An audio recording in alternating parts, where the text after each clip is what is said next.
साबिक सदर आसिफ जरदारी की तबीयत में बेहतरी आने लगी। जराये के मुताबिक आसिफ जरदारी की चंद रोज कबल दुबई में सर्जरी की गई। साबिक सदर के मौलिज डॉक्टर आसिम हुसैन भी उनके साथ हैं।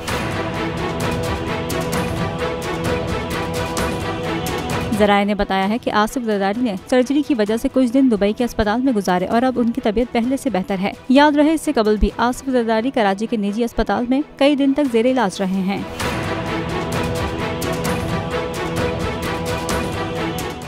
नजर आ रहा है सामने लिखा हुआ है जुल्म मिटने के लिए। दो चीजों से मिटेगा भाई। एक, अदल की कुर्सी पे जो लोग बैठते हैं ना, वो अदल के हिसाब से फैसले करने लगे। दूसरा, कौम निकल खड़ेगी उस जुल्म के खिलाफ, तो जुल्म खत्म हो जाएगा। या इन दोनों में से कोई एक चीज हो जाए या दोनों हो जाए। अगर 420 का मुकदमा था, उस वक्त अदलिया में जो लोग बैठे हुए केस देख रहे थे, वो पूछते ना यार चीट हुआ कौन है। जब उनको दिखता कोई चीट नहीं हुआ, केस खत्म कर देते। तो जालिम जुल्म कर ही नहीं पाता। 9 जजेस ने नोट बिफोर किया मेरे केस को यार, 1.5 साल चला। शख्सी जमानत का केस, सेम केस इस्लामाबाद में कर दिया। एक ही इल्जाम पे 2 केस हो नहीं सकते भाई।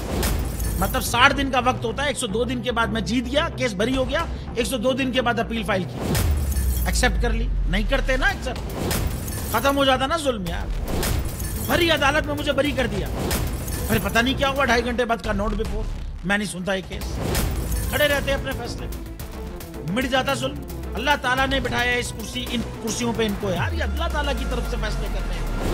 तो या तो ये फैसले आएंगे, जुल्म मिट जाएगा, या कौम खड़ी हो जाएगी जुल्म के खिलाफ।